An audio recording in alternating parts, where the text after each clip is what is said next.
Good afternoon, everybody, and welcome to UCSB. It's my pleasure to have the opportunity to talk about my research with all of you today.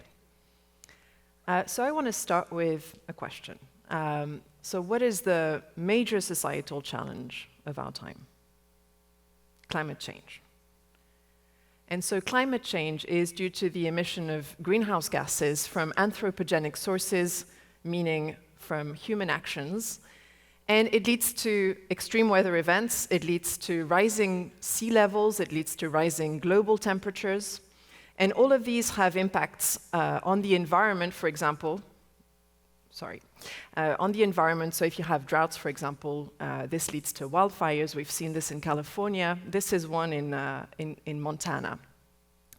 It also has negative consequences on human health, and you have a number of consequences. I'm just going to point out one of them, which is food insecurity, again coming from droughts and the loss of crops. And finally, climate change can lead to conflicts and global instability due to the displacement of populations from, for example, sea level rise. And one of the major sources of greenhouse gas emissions from human actions is coming from energy production. And the way we produce energy today is mostly coming from burning fossil fuels. And when you burn fossil fuels, you're emitting greenhouse gases such as CO2 in the atmosphere, which leads to smog, acid rain, and climate change. And so I want to show you a graph here showing the evolution of CO2 emitted in the atmosphere coming from the burning of coal and natural gas to produce electricity and heat between the year 2000 and 2022, which was the last time this data was recorded. And this is in gigatons of CO2. So this is the annual amount in gigatons, which is 10 to the 12 tons. So a large number here. And as you can see, there's an increase in the overall amount of CO2 we produce from these. And what's happening after this dotted line here is what needs to happen if by 2050 we want to reduce those CO2 emissions to zero. And this is a pledge that many countries around the world have decided to take. However, at this time, government commitments are not sufficient to achieve this goal. So this is showing you the evolution of our energy consumption over time, again, from 1800 to 2023. And if I zoom in here on what happens now, and I'll note that the energy axis here is in terawatt hour, so trillions of watt hours, and you're looking at 100,000 of trillions of watt hours, so it's a big number here. And this is the amount of energy we're consuming every year. And nowadays, we're at about 76% of that energy coming from fossil fuels, 4% coming from nuclear, and the rest, about 20% coming from renewable energies. And what you can see here is a drastic increase from 1950 onwards. What's notable too is that the initial energy that we were using and that we've been using constantly throughout this period is biomass. It hasn't changed very much. It's now a small proportion of the energy that we are using. And from 1800 till 1850, this was the only type of energy we used. And then from 1850, we started to diversify the types of energies that we've been using. This was the industrialization age when we started to produce things at the mass scale, and we also started to use coal at that time. So coal, there's an increase in the use of coal from 1850, an increase in the use of oil and hydropower from 1900, and then natural gas and nuclear started to really rise after 1950. And it's only in the late 20th century that we started to diversify renewable energies, such as wind power and solar power. And you can see here that this increase is still rapidly growing, right? In 2024, global electricity demand increased again by 4.3%, which is very substantial. And there are a few reasons for this. One is that global population is still growing, so we still need to meet the needs of more and more people on Earth. But also economic development is a big one, where countries that are still developing are becoming richer, and as they become richer, they also increase their energy consumption. The electrification of transportation and of heating is also driving this increase in electricity demand. Increased use of cooling because our Earth is warming up, is also a component of this. And then finally, recent technological advancements such as AI and data centers are huge energy consumers. So you might be wondering at this point when I'm going to start to talk about batteries. So batteries are an essential component of moving towards more renewable energy sources, greener types of energies, which are not leading to the emission of greenhouse gases. So let's take the example of solar here, and if we imagine for a second that we are only using solar energy, and if we compare our energy demand throughout the course of one day and the energy generated from solar over the course of the same day, what you see is that there's a clear mismatch in when we need energy, which is peaking in the evening here when we're cooking, when we're lighting, when we're using lighting, when we're heating, and there's a clear mismatch about when we need the energy and when we are generating it from solar, which peaks in the middle of the day. So, in order to bridge the gap between when we produce this energy and when we need it, we need energy storage, and batteries are an excellent way of doing that. So this is only one of the possible applications of batteries. This is called grid storage because you're storing energy that you've produced from a particular energy source, and then you release it into the electrical grid. But you can also use batteries for electric vehicles, you can use batteries for portable electronics and defense applications. At this point, I want to pause for a second and kind of give you my background in that field. Why did I get interested in batteries in the first place? So this was when I was an undergrad and I was looking for a master's project, and I really wanted to be involved in developing a technology that can help us combat climate change. So that was really the initial driving force. And then the more I started to think about the problems that needed to be solved to make batteries better, the more I got interested in the topic. So my goal today is really to share with you why battery research is important and why it's fun. So if you want to understand how batteries work, you need to understand the basic principles of electrochemistry. And so Luigi Galvani was a medical doctor, and he was a professor of anatomy. And he did a number of experiments trying to understand how muscle stimulation using electricity works. And so for these types of experiments, he would use dead frogs. And in this particular experiment, he connected the spinal cord of this poor frog with its leg muscle using two types of metals, bronze and iron. And what he realized in this experiment was that when the metals touched, the leg of the frog would twitch. And so he developed this theory that the electricity was coming from the animal itself. So he called it animal electricity, and he thought that the brain was the main organ that was secreting this electrical fluid that would then travel through the spinal cord to the muscle, which would then lead to contraction of that muscle. And he also thought that the metals were only here to pass some current, to close the circuit, but they weren't generating the current themselves. So then came Volta. He was a contemporary of Luigi Galvani, but he disagreed with Galvani. He thought animal electricity is not a thing. It must be that the two metals that are connected here, the contact between these two dissimilar metals is leading to an electrical current. And so he started to experiment with a number of metal combinations, and he would basically place two pieces of metal on his tongue and let them touch and see if he could feel an electrical current, not to be done at home. And so he found that with a number of metal combinations, he could indeed feel the current in his tongue, but the metals needed to be two different pieces of metal. If he was using the same metal with the two pieces, he didn't feel any current. And so this led him to develop the voltaic pile, which is the first battery that was ever made. And so that pile, as the name suggests, is a stack of zinc discs and copper discs that are separated by a piece of cloth that is soaked with salt water. And this particular device, when you connect the negative pole and the positive pole, can deliver some electricity. So Humphrey Davy was another scientist here who, after Volta, looked at this voltaic pile more closely, and he disagreed with Volta. So Volta thought that the contact between two dissimilar metals is what generates the energy.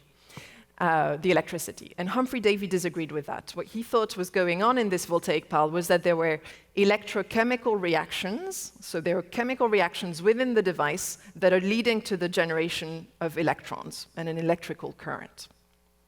So he thought, okay, in these types of devices, we have electrochemical reactions that lead to a current, but vice versa, if you have a current, you can generate a chemical reaction. So it goes both ways.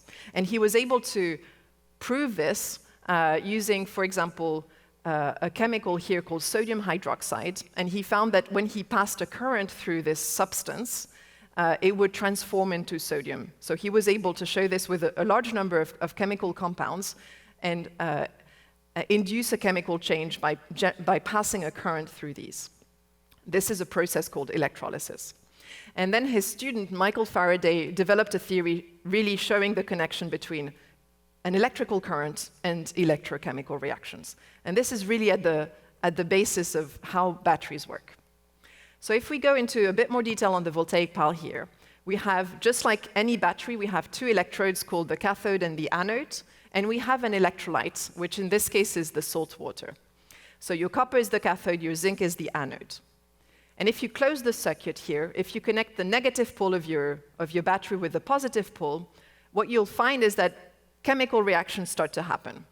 So the electrochemical reactions here are important because one is generating electrons. So this E minus sign here is the sign of an electron.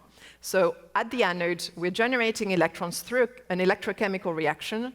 These electrons flow through the external circuits, through the piece of wire, to the cathode, and at the cathode, we are consuming those electrons. And so this current that flows allows you to power a device. And that's what's going on in that voltaic pile. But this is a primary battery, so it's not rechargeable. Once you've used all of the zinc here and all of these hydrogen ions here, your battery is completely discharged, and you cannot recharge it. So a lithium-ion battery has pretty much the same concept. So we still have our anode and our cathode, and we have our electrolyte between, so it's a liquid, and the separator is what you saw as the piece of cloth in your voltaic pile. So the piece of cloth and the separator are separating the two electrodes so that they don't touch and it doesn't create a short circuit. So I'm showing these electrode materials as little balls here. And the reason for this is because when we make lithium-ion battery electrodes, these are as solid powders. So the little balls here are the particles of these electrodes, and they are agglomerated in the electrodes. And what's special about a lithium-ion battery is that these anode and cathode materials are able to store lithium ions reversibly. So during charge and discharge, as I'm going to show you, these lithium ions are extracted and reinserted into these materials. So if you close the circuit, you have an electrochemical reaction at the anode that releases those lithium ions. They flow through the electrolyte, and they insert into the cathode material. And you have electrons going from the anode to the cathode, and you can use that to power a device. And then on charge, you connect a powering device, you're recharging your battery, and you force these electrons to move in the reverse direction. And you're also forcing the lithium ions out of the cathode material back into the electrolyte towards the anode, and they reinsert into the anode material. So what's special about these lithium-ion batteries is that these charge, or the electrochemical reactions that happen on charge and discharge are reversible, which allows you to recharge them. But finding electrochemical or materials here for the anode and cathode that lead to electrochemical reactions that are 100% reversible is actually very challenging. And that's essentially what we are asking of these devices, to be able to charge and discharge them many, many times. So what are the major challenges of lithium-ion batteries? Cost. You've probably heard that EVs are typically more expensive than a standard car. It turns out that in China, it's almost at price parity with a standard car. So it's a challenge, but it's manageable, and it's something that cost will be reduced for rechargeable batteries in the future. Safety is also a challenge. Lithium-ion batteries are safe if you charge them correctly and if you store them correctly. But if you have a lithium-ion battery fire, it's extremely difficult to stop. And so this is an example of an event that happened in a battery storage facility in Monterey County, so up the coast from here. And it's the largest storage facility worldwide. And this fire happened in February of this year, and it destroyed half of that facility. Sourcing metals for lithium-ion batteries is also a challenge. So if you're increasing your demand for lithium-ion batteries, you're also increasing the demand for these rare metals that we have in these batteries, including lithium, but also nickel and cobalt. And mining these metals it damages the environment, of course, but it's also problematic from a human health perspective and from a cultural perspective. And in the US, there's a push to develop mines domestically for lithium, for example. And this is one of them that's being developed in Nevada right now, but it is developed on a land that's considered sacred by Native Americans. So it's clearly raising issues. So what do we do in my group? So we develop new chemistries, new materials for lithium-ion batteries. So we're looking at new electrode materials that can store more lithium, because the more lithium you can store, the more energy dense your battery. We also want to find materials that store lithium quickly so that we can charge and discharge quickly these devices. We care about cost effectiveness and sustainability. So we're also developing battery chemistries that are more sustainable, made of sodium instead of lithium, because sodium is more abundant on Earth, made of manganese and iron instead of nickel and cobalt for those reasons. And finally, we care about safety, so we're developing electrolytes that are less flammable than the ones that we're using today. So when we have a battery fire, it's typically because the electrolyte is catching fire. So we are developing electrolytes that are made of water and made of solids, which are much less flammable. All right, so I'm going to show you a video in the last few minutes of my talk, but before that, I want to go through the steps of how we develop a new battery material in the lab. So I'll take an example of an electrode material. So if we want to make an electrode material from scratch, typically we use a synthesis process that's called a solid-state synthesis. And what that means is that the reagents are in the form of solid powders that we mix together using a mortar and pestle, and then we press them into a compact pellet. And then that pellet is then placed in a furnace, and it's baked at very high temperatures, typically between 800 to 1,100 degrees Celsius, and for many hours. And then after that, you've got a chemical reaction that happens during that baking process, and you can retrieve your target material from the furnace. So you end up with this electrode material that you targeted, you break it back into a powder, you can grind it back down, and then you can make a film out of it. So say we've made a cathode material, we can make a little film, which is this black disc here, and you can build a lithium-ion battery around it. And you'll see this in the video. And then we can charge and discharge this device. And if we make a number of these batteries, we can stop them at different states of charge and at different states of discharge. So what I'm showing you here is a graph where we have the voltage of that cell as a function of the capacity. And the capacity is the amount of lithium that you can extract on charge and reinsert on discharge. So if you stop this battery at different time points, and if you open it, and if you take the material out, you can then study it and understand how these electrochemical reactions are happening, and if there are any issues in terms of reversibility of these reactions. So that's what we call characterization. When we talk about characterization, we're talking about the study of these materials. So let's look at the video. So we're going to go through a number of students here in the lab. Hannah is going to show us some parts of making pellets, which is what we bake when we make those materials, and then we'll look at the baking process itself, and then battery making, and finally characterization of the battery materials. Hi, I'm Hannah, and I'm a second-year grad student in the Clément group. And today I'll be pressing some pellets out of this cathode material for sodium-ion batteries.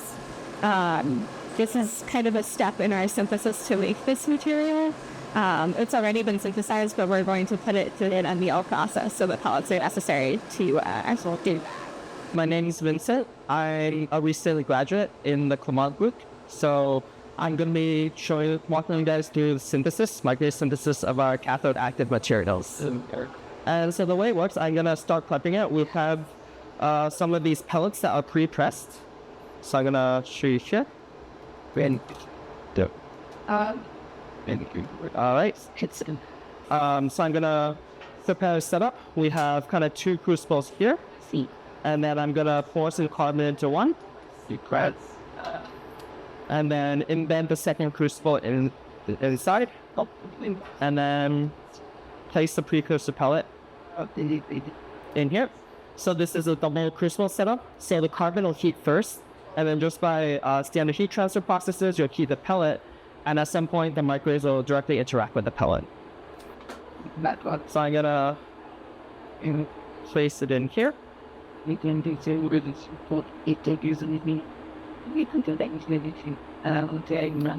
just close it. And then so we're going to do a 5-minute reaction. So 1, 5, 6, 5 minute.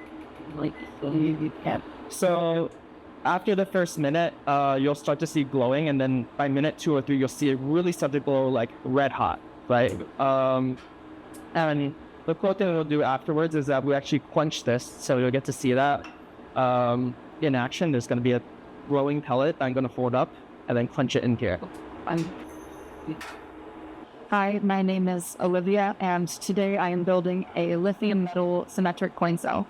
We use these cells for basic electrochemical testing to help us understand what is going on with our anodes in our batteries, our electrolytes in our batteries. They're a good model system, and they're quite easy to build. So I'll show you how. I'm beginning with a piece of lithium metal. This is something you might not have seen before, but lithium looks like this in its pure form. In order to turn this into a battery electrode, we first need to clean it, and we clean it with one of these. I'll now show you that we punch out our electrodes so we have a nice even shape every time. So to make one of these electrodes, all you do is you punch it out of this sheet of metal, and you have something that looks like that. And once you extract it from your punch without damaging it or bending it, you have one piece of our battery.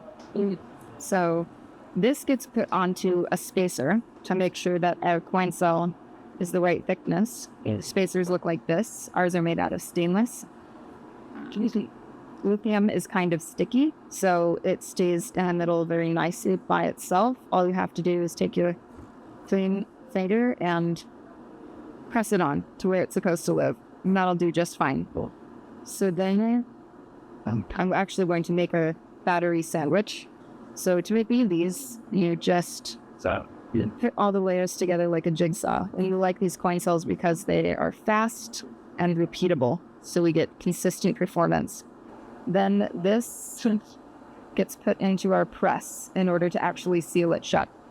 To use this, you load your cell top down. Close the door to prevent any fingers from being trapped. This keeps all of our cells nice and consistent because we can press with the same amount of force every time. We can go in and retrieve our new cell. Now we have our little watch battery ready for whatever testing it needs to go and do. I'm Ash Patterson. I'm a fourth year grad student in Raphaële's group, and I'm packing a NMR loader. So I have a sample here. We want to look at it using NMR, solid-state NMR, because it's a really great way to see the local structure inside the material. And because my material is air sensitive, I have to do this in the glove box. This is the NMR loader. This is a 1.3 millimeter. The reason it's so small is because in order to get essentially good resolution for my NMR spectrum, I have to spin this at 60 kilohertz, which is extremely fast. And so they have to make these rotors extremely tiny. Can you see that? Yeah, this is a pretty tricky operation to do in the glove box, packing a 1.3 millimeter. I put it first into this tiny funnel, and then it really just requires a tiny amount of sample, so a few milligrams. And then because we want this pretty densely packed, I take this 1 millimeter drill bit and pack the sample down inside. So we just press firmly down, and then it's ready to go. All right. Well, I want to thank my students for all of their work. You've seen a few of them here in this video, Ash, Hannah, and Olivia. And I also want to mention that, we are doing a lot of basic science in this group, a lot of fundamental research to develop better batteries, but none of this would be possible without our funders, our sponsors here. And so I'd like to acknowledge the NSF, the Office of Naval Research, and the Department of Energy on the government side. And then we have a lot of sponsors from industry. And my final note is, there's still a lot to be done in that field. There's so much to do to improve batteries further. And so I hope some of you will join us in that adventure. Thank you.